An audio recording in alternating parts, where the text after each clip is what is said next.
from myself and also a set of slides. So just relax and enjoy wherever you are.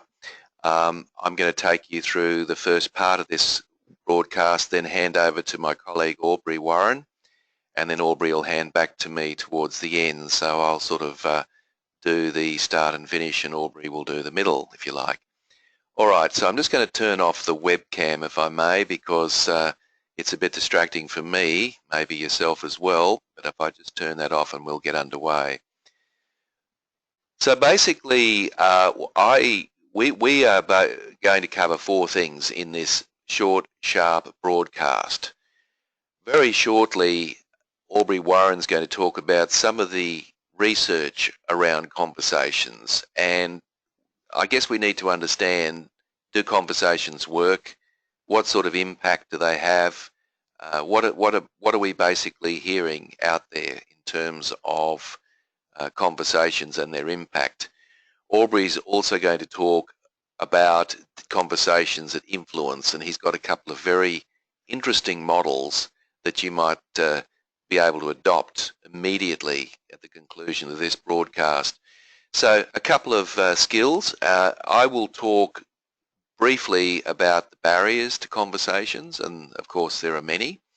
If they weren't, I guess our book wouldn't be selling well, and we wouldn't be in need of running workshops around how to have conversations. And I think that's really interesting, isn't it? Isn't it interesting now? Imagine if your parents were alive and you went home from your organisation and you said to your parents, Mum or Dad, guess what? We're having training for conversations at work. I think they'd find that quite amusing. So we've certainly come a long way, haven't we, where we now need training to have conversations. We'll talk a bit about that and what's happening in the world of work and conversations as well. I'm going to give you a taste of 10 conversations that leaders must have to finish up with. I won't spend too much time on them, and obviously in the workshop we spend a considerable amount of time on that. So I'll talk about 10 conversations, just outline them, and away we go. All right, so that's pretty much it. So I'm now going to hand control over to my colleague Aubrey, who will basically take us into the next section. So just bear with us.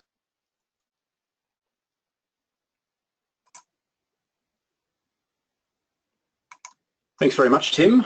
Hopefully everybody can see the latest screen. I'm just making one amendment here, and I've just noticed that in listening with Tim there, a couple of times the sound froze a little bit, so I'm not sure if that's something with my system or if that's something generally that people are experiencing, but if it does happen, it seems to come back after about 4 or 5 seconds, so hopefully that's not too much of a problem. This, as Tim was saying, the idea of conversations really, it arose, the book arose out of a conversation that Tim and I had where we were talking about what the most important things we thought were for us to communicate, particularly in working with the MBA students that we both worked with for a number of years, but also more generally in our work as coaches and trainers.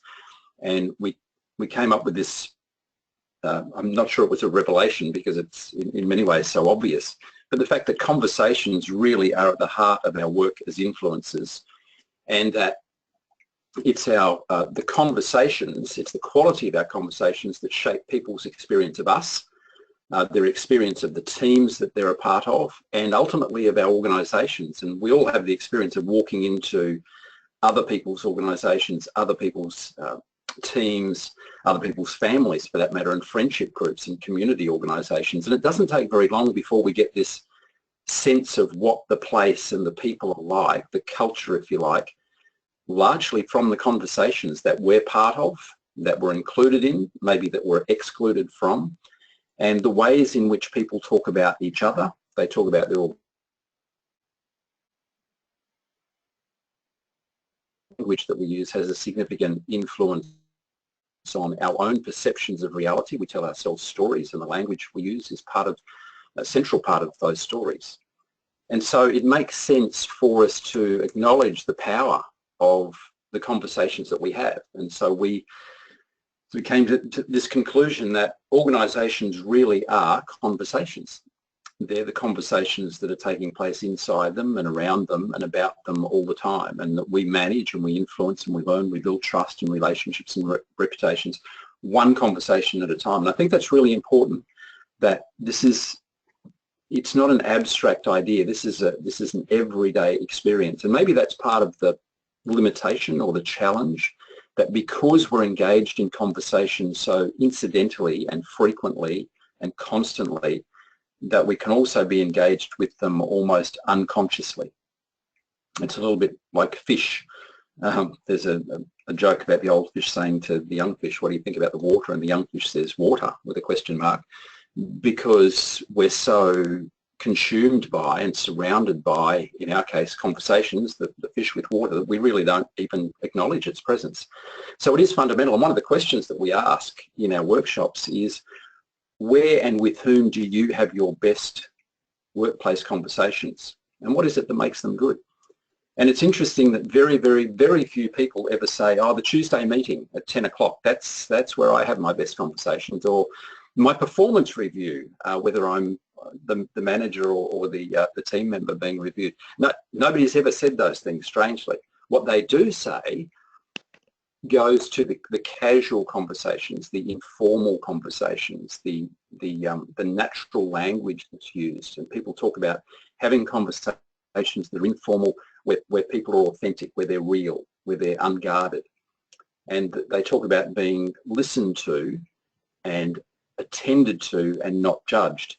And it's not really a surprise when this is one piece of research, researchers at MIT who asked thousands of people about where they have their best conversations. And I'll just give you a moment to scan through what you see on the screen there.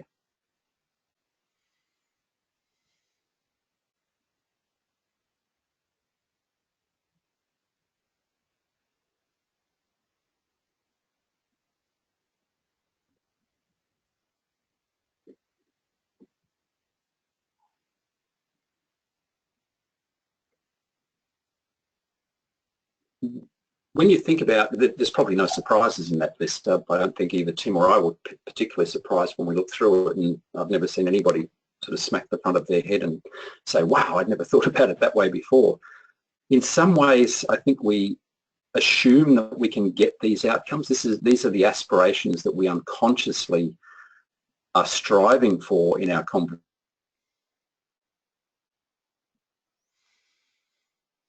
Because we know that there's something really significant that gets in the way, and that's us. The way that we show up for these conversations, the way that we either manage ourselves or don't, influences the results of those conversations. And so it is something that we do that is worthy of our conscious attention, conscious engagement and monitoring. And I think one of the best things that we can do really is just to raise our consciousness about the quality of the conversations that we're having and what's going on in the conversations that we have.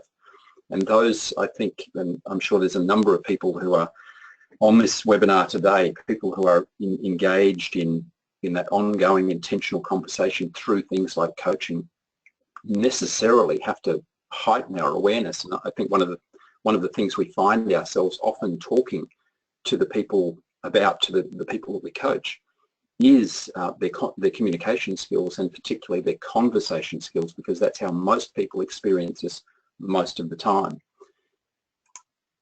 I really like this. There's a couple of quotes that we'll put up here. This one that from Alan Weber in HBR a number of years ago.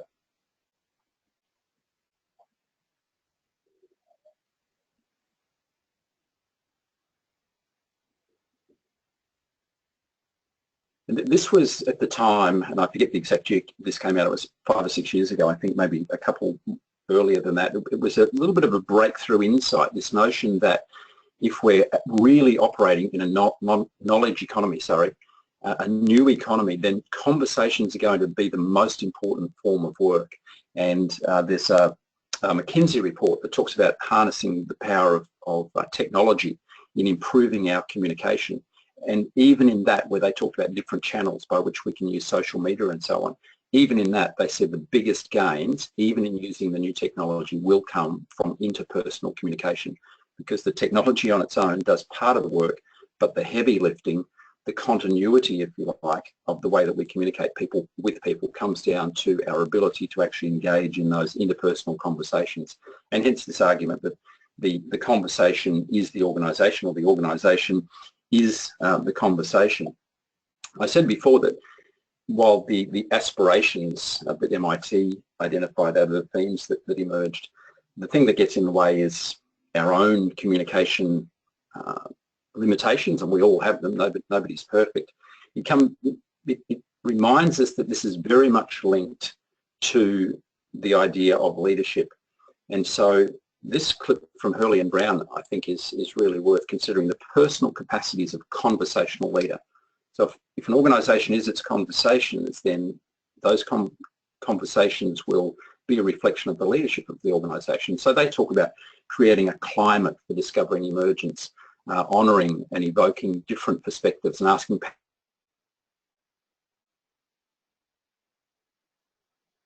because often we hear new ideas and we kind of instinctively know that just won't work. And often they will work, or they could work, and sometimes it's just worth allowing people to explore it and work it out for themselves. But there is this rush to judgment, and organisations can often reward that rather than rewarding those previous 3 points about discovery and emergence and diverse perspectives and questions.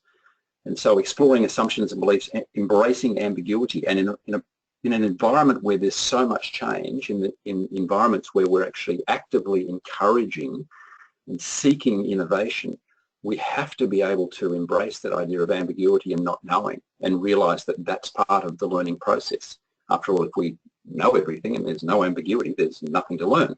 And so then listening for connections between ideas, and that we often talk about systems thinking, and that requires the capacity to do sort of all of the above in the list, and then apply that overview and really be listening for the connections and helping others to explore those connections as well. And then, of course, capturing the key insights so that we get to a shared understanding, which brings us back to the foundation of communication. Communication fundamentally means to share something in common. And if what we share in common at the end of a conversation is more than what we had when we went into it with, then we've all benefited from it. The relationships benefited, the parties involved, and then those who are influenced by them, ultimately our organisations as a whole. And so getting to that point, of course, requires a quality of connection going into the conversation, and a desire to improve the quality of that connection as we continue, hopefully, have the opportunity to continue those connections. There was a really interesting piece of work that was done just a couple of years ago by Google, and they were looking at what made their high-performing teams high-performing teams. And they interviewed a couple of hundred people, and they talk about going into it with this sort of unspoken assumption that if you took your smartest and best people, got a rich array of backgrounds and talents and skills, and the smartest people that you could think of, put them into a team, surely you would have the dream team. And of course, that experiment's been done a few times before with the same result, that it doesn't actually always work out that way. And so the slide that I'll put up next shows the 5 things that they identified as being the hallmarks of their highest performing teams. There's a lot of detail, especially in the left-hand side of the slide, so I've highlighted in yellow the key statement, and then the 5 principles are in the chevron on the right-hand side. So you can see in the middle of the screen there, the highlighted piece. They said, we were wrong. Who is on the team matters less than how team members interact, how they structure their work and view their contributions. And that led them then to these, the 5 key dynamics that set their most successful teams apart. And number 1, and the one that I really want to focus on in our context, is this idea of when you think about the capabilities of the conversational leader that we just looked at, when you look at the MIT research that said, where and why do people have these best conversations, it does come back to this notion of how safe do I feel to really open up. Do I feel safe to challenge what's being said? Do I feel safe to share my concerns, my fears, my aspirations, my wild ideas? And so they talk about their most successful teams, the team members felt safe to take risks and be vulnerable in front of each other. So how do we get to this point? Obviously, this makes sense that that's the environment that we need for conversations to really flourish. But how do we get there? And not surprisingly, Google's work, along with others, reminds us that this is a responsibility of leaders, not just at the highest levels of organisation, but arguably even more importantly at the team level, that the leaders have to model these behaviours, number one. So do we model those sorts of behaviours that we looked at before, the personal capabilities, and then enable and encourage that same context, so that when people seem reluctant to speak up, we find ways to bring them into the conversation. When they maybe don't feel safe, that we reinforce them, that we provide support for them, so that it becomes normal to be vulnerable, it becomes normal to challenge, it becomes normal to ask and give open and honest feedback. And that, again, those are aspirations that we talk about across a whole range of domains in organisational life. And it comes back to the everyday conversations that we engage in. Another quote that really brings this together nicely, and it's also from the technology sector, and I kind of like these observations from the technology sector, or what we might identify as the technology sector, because it's showing us that this is not just a kind of a soft skill that's nice to have, and it doesn't really apply in the contemporary world. Arguably, it applies more than ever in a world. And so this comes from John Seely Brown, who is a former chief scientist of the Xerox Corporation, who says that, talking about designing collaborative social technologies, if you can design the physical space, the social space, and the information space together to enhance collaborative learning, then that whole milieu turns into a learning technology. It's a great quote. It's incredibly rich. There's a lot happening in there, and there's a couple of key things. One is this idea of space, which is a very rich idea and something that Tim and I talk about in our workshops. We need to feel safe in the spaces in which we have conversations. You can think about this at the simple level. Tim, in one of his other books, talks about performance reviews and the challenges that presents when I come into, Tim's my boss, I come into his office or into any space where he has the power. It's very easy for me not to feel safe. The physical space is really important, and it's interesting that contemporary buildings are increasingly being built around that shared human space of the kitchen, because it encourages people to cross paths, to network, and to have conversations in that most essential environment for human interaction, that is around food. And there's something very, very powerful about that. It's almost primal, but it's as important today as it's ever been. The social space, creating the environments for people from different backgrounds and different roles, different parts of the business, to interact with each other. And it's interesting, we often ask people, where are those spaces in your organisation? And often people say, well, there actually aren't any spaces within the walls of our business. We have to go out and find them. And that can be a very good thing. It can also, of course, limit the interactions that are happening among people within a team, within an organisation, and it's very easy for us to end up seeing the same people in the same external space. And the information space, and here he's talking about the technologies that we use, creating those online spaces internally and externally in which people can share information. And again, we come back to this notion of learning organisations. If we're going to have learning organisations, we have to be asking questions, we have to be sharing information, and for those things to happen in the rich and repeated and dynamic and vulnerable ways that we need them to be happening, then we really do have to look at those ideas of space: physical space, social space, information space, and of course the psychological space that underpins all of them. I just want to go through, in our book, we talk about some principles of conversations that influence. And I think it probably started with a conversation around the principles of influencing up. So we have conversations, we think about those laterally, they're usually reasonably safe. As soon as you get vertical exchanges, often it becomes a little bit more difficult and fraught for us. And then it evolved into a little four-part formula, if you like, or some four essential principles for effective conversations to influence. And since the book, we've added a fifth one, So I guess we'll have to do a second edition at some point. So the conversations that influence, starting at the top, the 4 original principles were show up, listen up, speak up, and lift up. And they're 4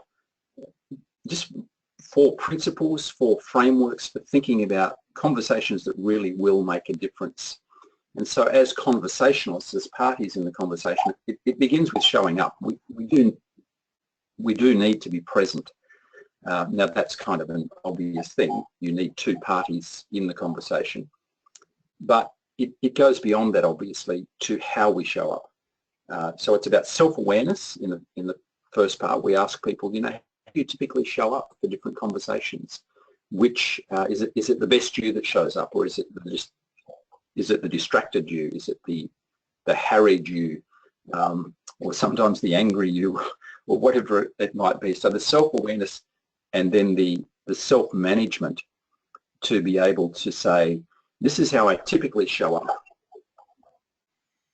How do I need to manage that? Do I need to dial it down a little bit, or do I need to amp it up? So it's about our presence and being fully attentive in the conversation.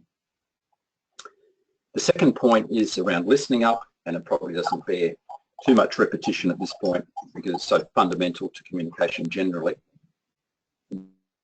But this is about our attention and our focus, and listening is very much about our behaviours.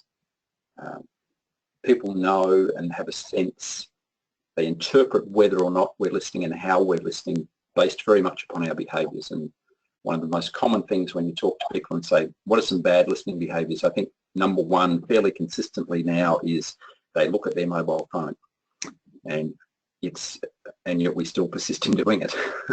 It's amazing. Sometimes in the workshop people will say that almost while they're looking at their mobile phone. I'm only half kidding. Speaking up, it's great to be a good listener. People need to hear from us as well.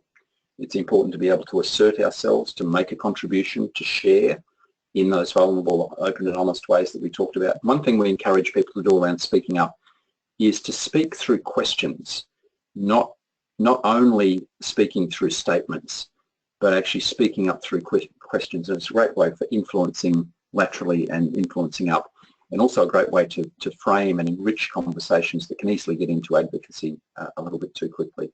And again, speaking up goes back to how we show up and managing our communication style behaviours and being aware of what's working for us and what sometimes is a limitation.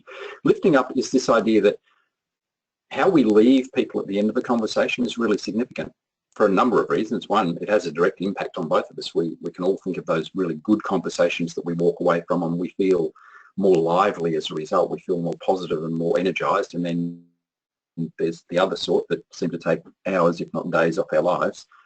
But the end of every conversation sets up expectations for the next conversation. It either makes us want to look forward to that next conversation, or maybe try to avoid it just a little bit longer, just as the last conversation we had has framed the conversation that we're in now. So it's about empathy and encouragement and really thinking about how we leave people feeling. And that's a particular issue, I think, for us to consider when power is involved. In one way or another, it usually is. But how do we leave people feeling when they've interacted with us if we're their boss? On the other side, if we report to them, do we leave them feeling like, you know, we always want something from them? Or is a conversation with us likely to be one that offers something positive for them as well? The fifth point that was added after the book, that came up out of our coaching work and some conversations about the ongoing nature of conversations, is this idea of following up. Sometimes conversations have a start, a finish, and that's it. Rich conversations and rich relationships usually have that intentional follow-up. We talk about accountability, and sometimes accountability can be seen as almost something that I'm doing to you, I'm making you accountable. And yet, if we think about it a little bit more, accountability and following up really is a statement of care and of interest and of value. So I'd like to put it this way, that if I follow up with you about something that we've talked about and see how it's going, did you do what you said you were going to do? Did I do what I said I was going to do? How is it going? Following up says two really important things. Number one, it says that what we talked about, that matters.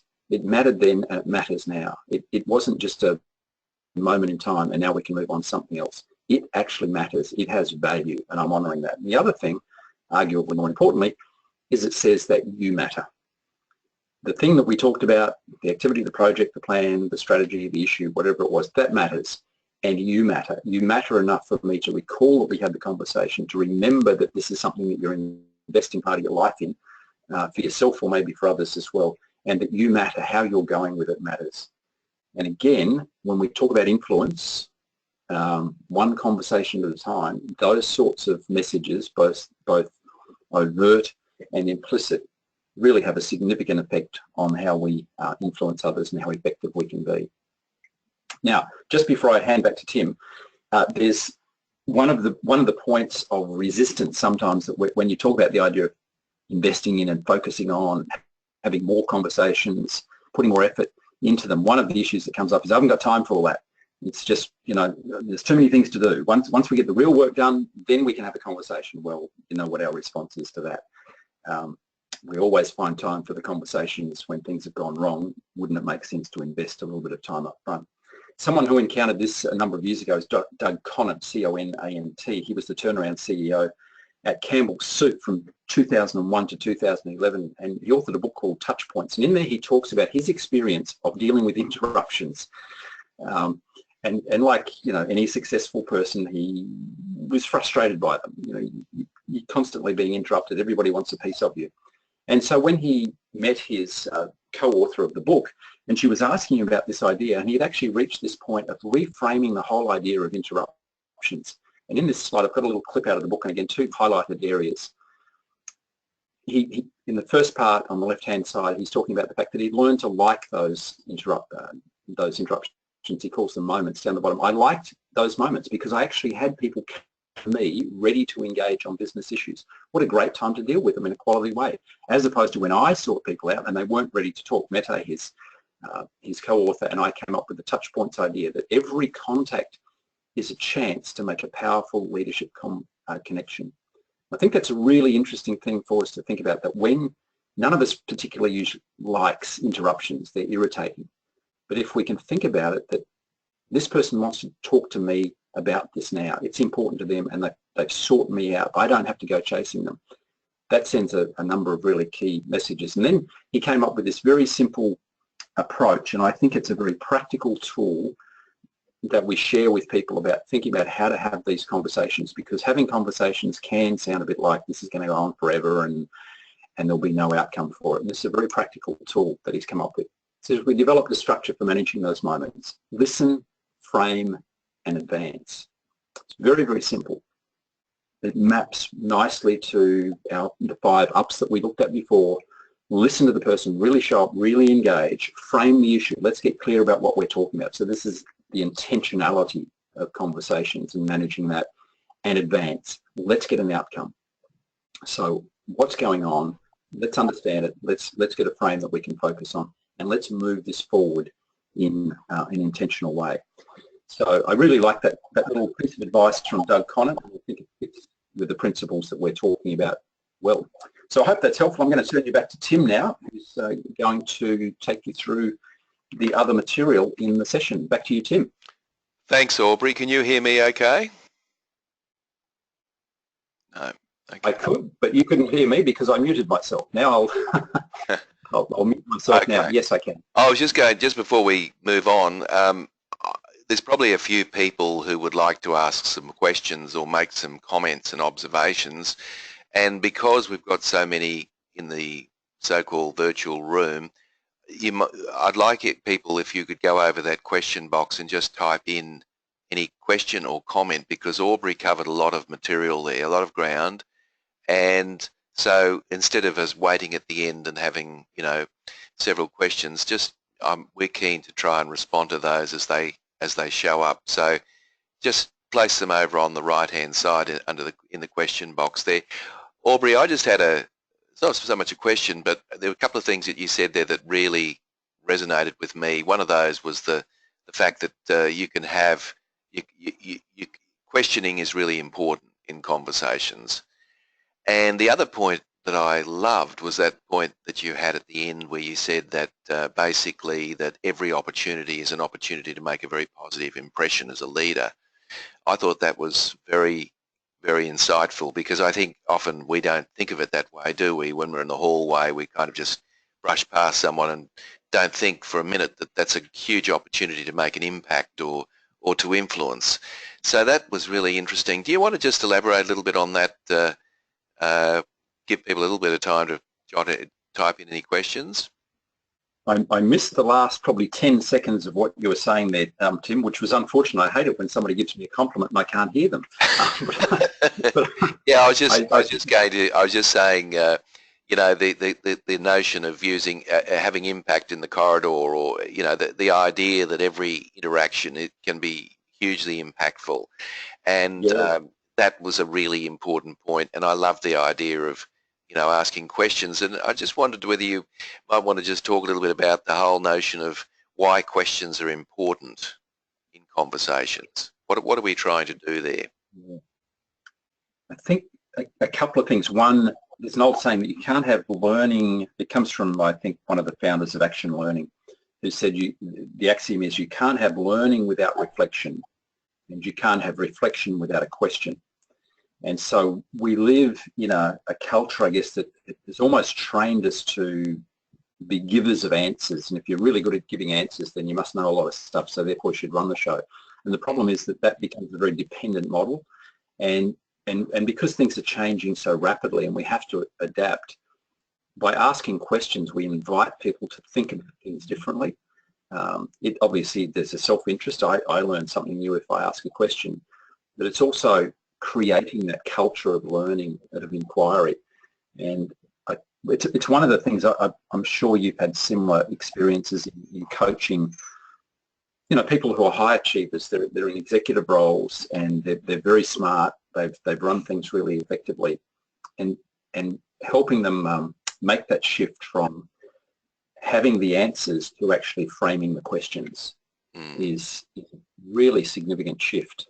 I think it picks up a number of principles about humility and engagement, honouring others, and the culture that we try to engage. So it's a great way to get conversations going. And I have to say, I've never yet met a person who was offended when you ask them for their advice, which is often what we're doing when we ask a question.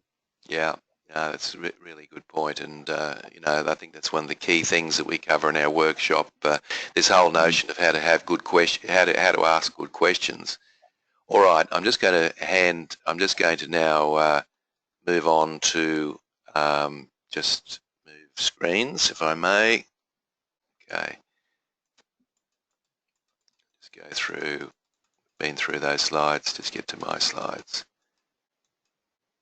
Okay, so what I want to do here now is talk about some barriers around communication generally, because I think all of us would probably agree that the whole notion of having conversations is very important. You know, and you might say, well, why have I got 9? Well, you know, I'm sure there are more, but these are 9 that I think you could all relate to. And these barriers can be personal, and they can be structural, they can be cultural, even procedural, and sometimes physical if there's a physical barrier. So look, let's just cover those off briefly, and then what I'm going to do is talk about 10 conversations that you might like to think about as such. So, and these aren't necessarily in any order, by the way, they're just how they come up on the screen. But the first barrier is perhaps a barrier around inattentiveness.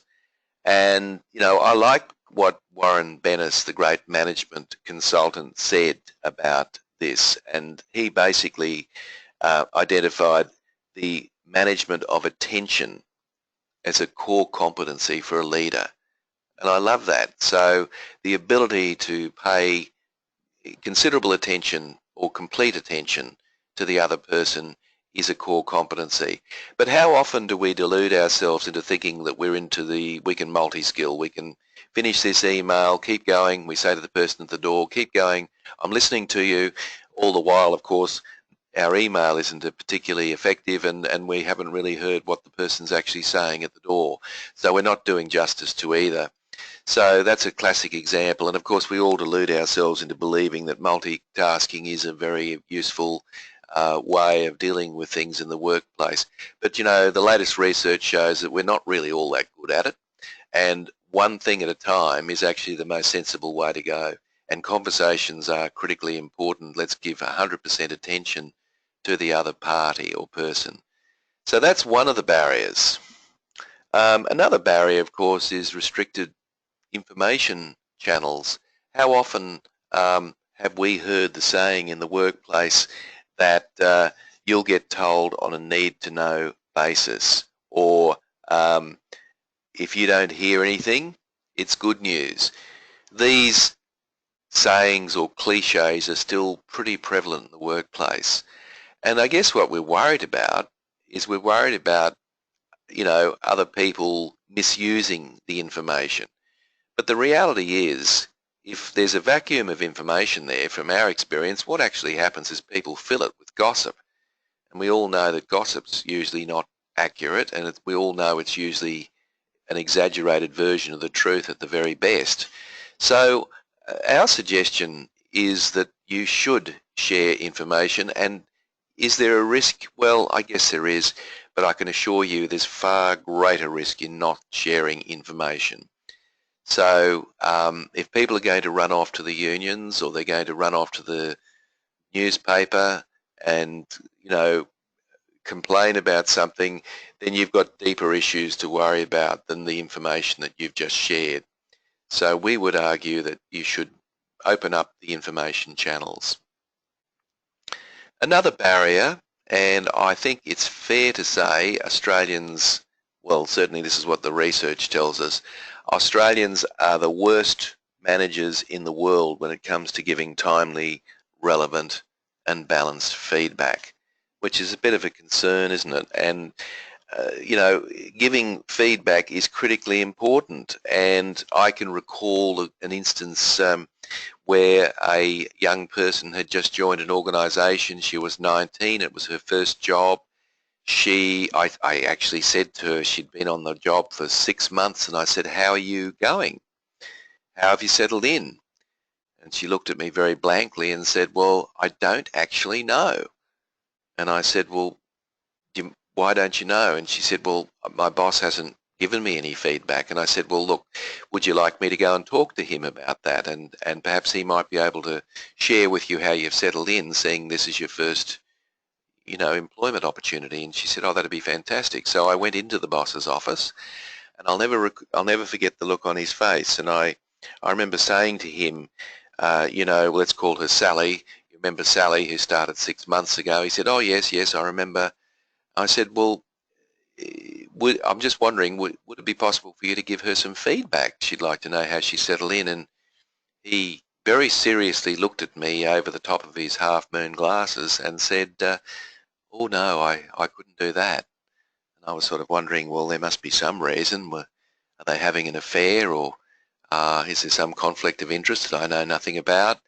But I did say to him then, you know, "Do you mind if I ask why?" And he said, "Well, you know, if I give Sally some feedback, I'll have to give everybody some feedback." So I was rendered speechless at that point. So that little anecdote's in our book. So we need to be giving regular feedback to people. Good feedback, not so good feedback, but constructive feedback nevertheless. Now, another barrier, which will come up in your screen very soon, there we are, is a culture of not asking questions. And that's one of the reasons that I asked Aubrey that question about questions, because most people, and I dare say it's true in this broadcast today, most people have been trained to answer questions. So you go to university perhaps, or you do a trade, and the whole emphasis is on how to answer questions effectively, because that's what the discipline's about. And then all of a sudden somebody turns you into a supervisor, a team leader, or a manager, and all of a sudden you're now in a different line of work. You're actually in the business of asking questions, not answering questions, and that's not an easy thing for a leader to do. So, I mean, if you got one thing out of the webinar today, there's hopefully many things you could. It might be just the need to ask more questions. Sometimes a good starting question is to ask people and just say, do you mind if I ask you a couple of questions so that I understand the situation? That's a perfectly valid question, and the likelihood is that the person will say no problem, and now you've got a license to go ahead and ask several questions for clarification, and that's a good thing. And that's how conversations continually evolve and develop, by asking good open-ended questions. Why, what, where, who, how, and which we've all heard in many communication courses. The question is, are we actually doing what we have learned? Are we practicing what we've learned? Number 5, too much formality. Often these conversations go on in the boss's office over the mahogany desk or behind the mahogany desk, which isn't a great place to have a conversation because, as Aubrey very rightly alluded to, it isn't necessarily a psychologically safe place to have a conversation. So we recommend having the conversation in a neutral spot.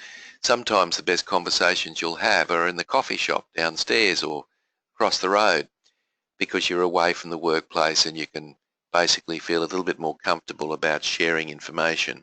It's certainly not wasted time if you have a good conversation in those environments. So having a conversation away from the boss's office, we strongly recommend is a good place to do that. Number 6. Now, I want you to consider how many hours you spend. It might be a scary question to ask, but how many hours do you spend a day on email? Now, we all know email is very important. I mean, you registered for this webinar on email. You'll receive a copy of the slides and the recording via email.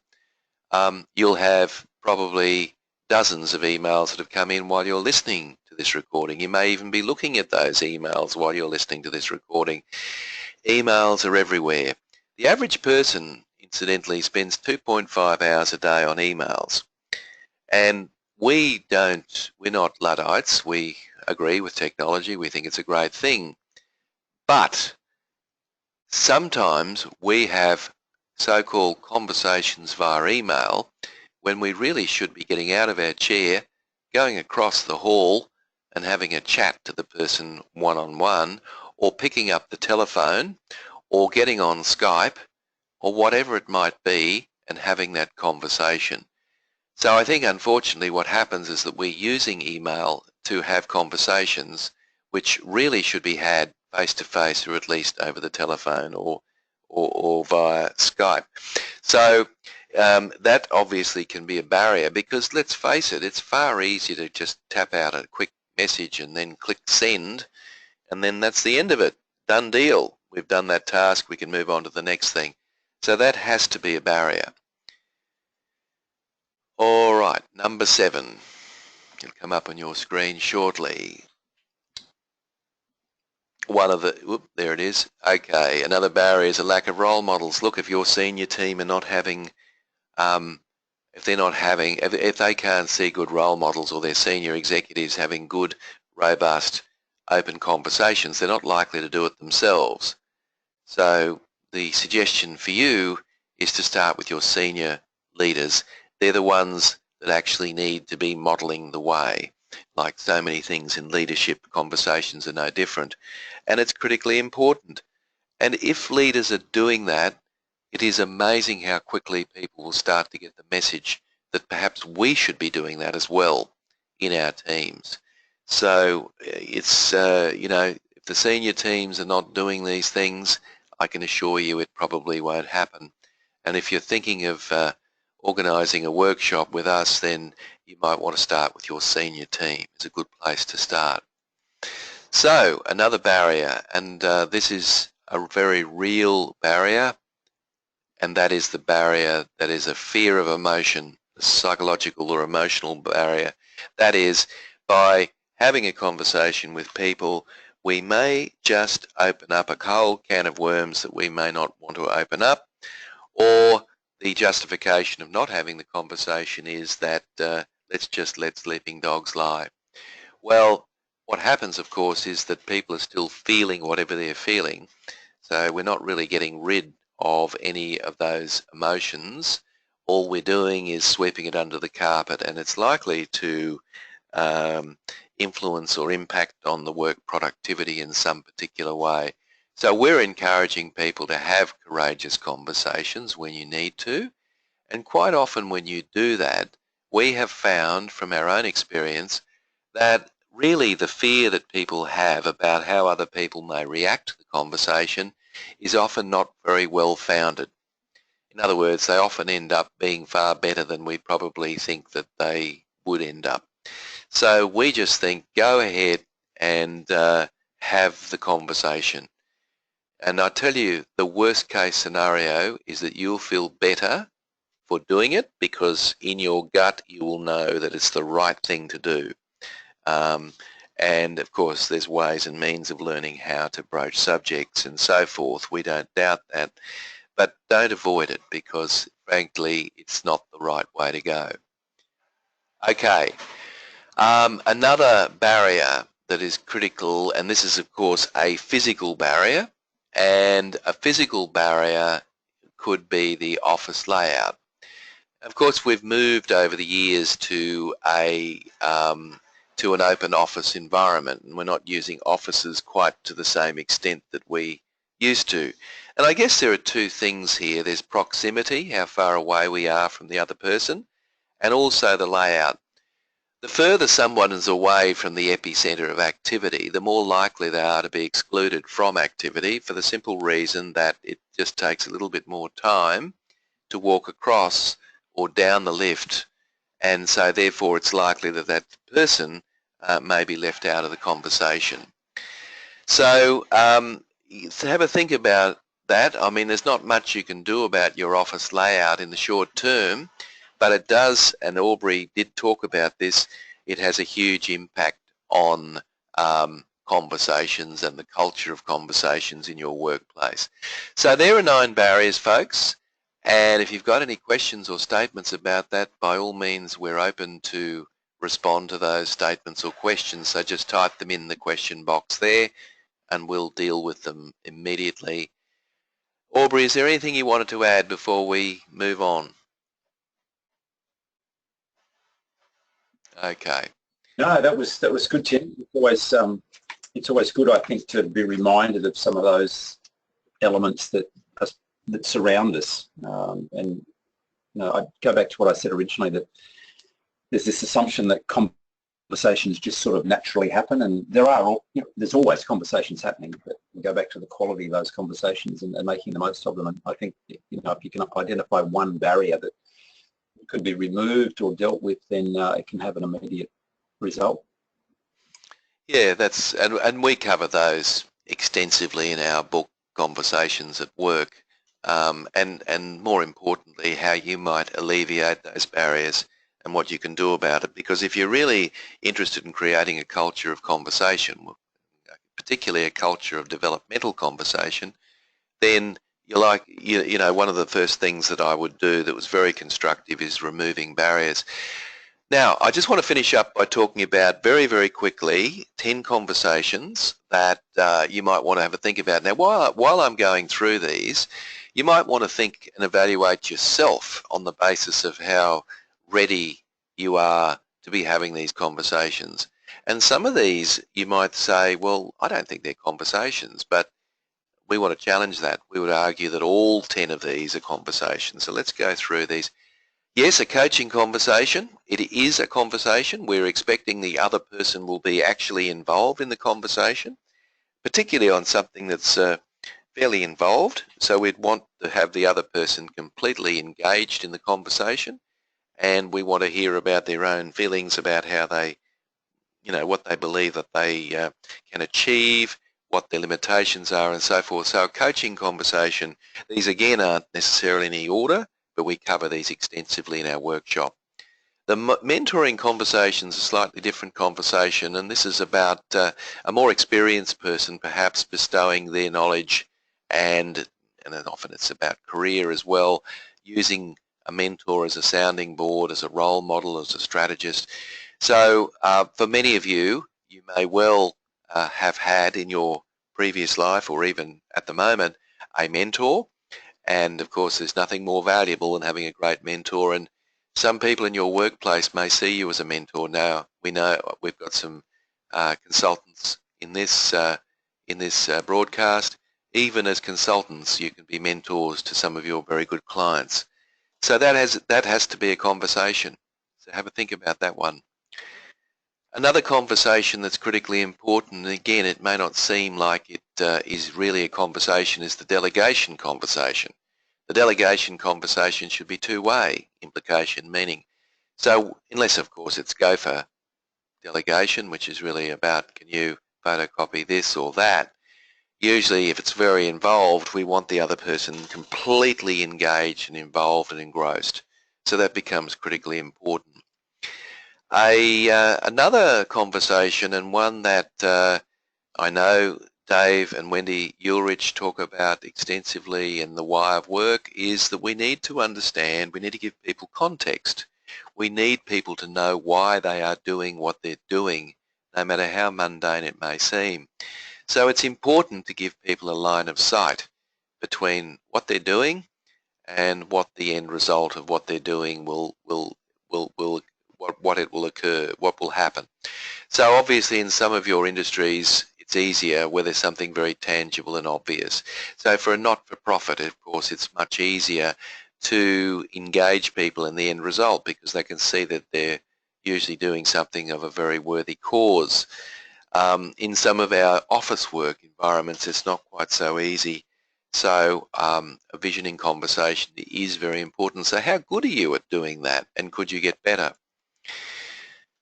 The next conversation is the encouraging conversation. Again, a lot of managers don't do this, and we've got a quote here from our book, but if you think about it, we don't do this anywhere near enough, and I think often there's two reasons for that. One is we think that the other person doesn't really need encouragement. After all, we're self-motivated, so why in heaven's name would anyone else want to be encouraged? You know, we did it the hard way, so why would we have to down tools and encourage someone?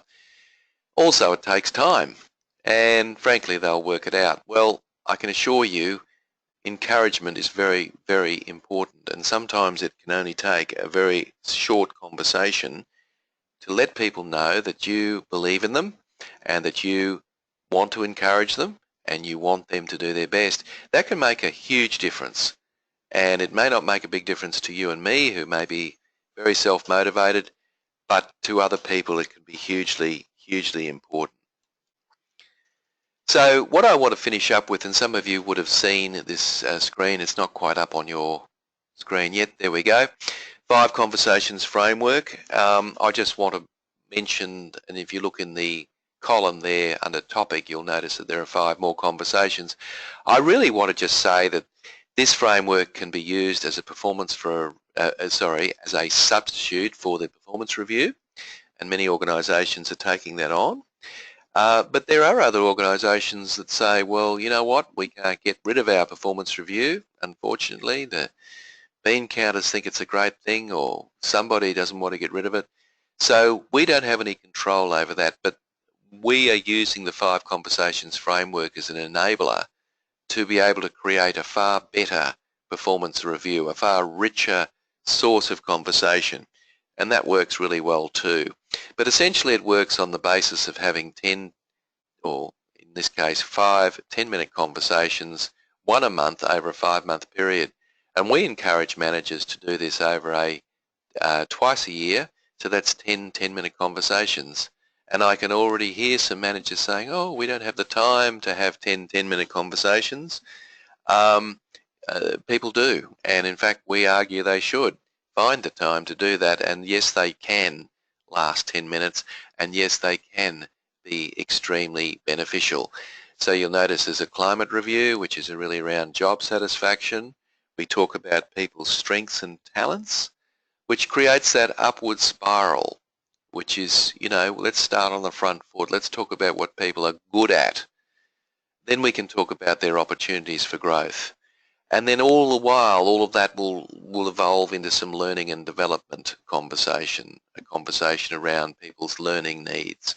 Doesn't necessarily mean to send people off to an Australian Institute of Management course or any other program. It simply might mean to coach people, to encourage people, to show people how to do things.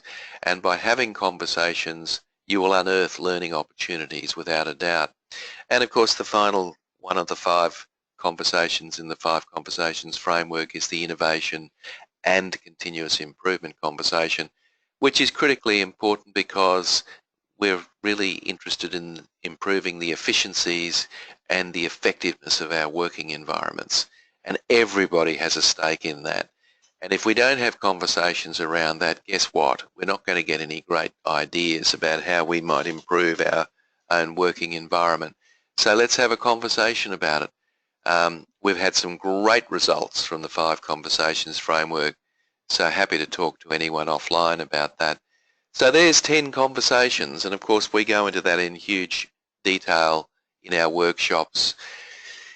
Speaking of which, and it'll come up in the screen, on the screen very soon, we just want to give a quick plug before we finish up and just mention that we do have a one-day workshop, and that this powerful one-day workshop is for managers, and it's about creating a culture of conversation. And we strongly urge you to consider that if you're looking at changing the culture in your workplace. We certainly would be willing to talk to you after this about that. So that's something you might like to consider. We give people a chance to practice some of the skills. We talk about how we create a culture. We talk about how we eliminate barriers and so forth. So we think that might be a worthy investment. So our email addresses are at the bottom. So if you're interested, please drop us a line, and we will be more than happy to give you some more detail about that. And the one last thing we'd like you to think about is that because you have given an hour of your time, which we greatly appreciate, and hopefully you found a useful hour, that we would be more than happy to send you a copy in the mail of our book, Conversations at Work, with a 20% discount for attending this particular webinar. So if you send me an email, I will more than happily send you out either an invoice or direct you to a place where you can purchase the book and send it out to you, and we'll sign it for you. So folks, that's pretty much it. We're pretty much up to the hour, and we like to keep to our time schedule. So I might just check to see, Aubrey, any comment from you, anything you'd like to add before we finish up? Thanks, Tim. Just wanted to say thank you for everyone who attended, and look forward to some follow-up conversations in due course. So nice to work with you again, Tim. Back to you. Same to you. Thank you, Aubrey. And we're hoping to hear from many of you in relation to the workshop and the book, and you can take some opportunity there. So thank you, ladies and gentlemen, and we wish you a wonderful rest of the day, and you can go out of here, practice those conversations, and we are always interested in your feedback. So thanks, folks. We'll finish up right there. Thank you.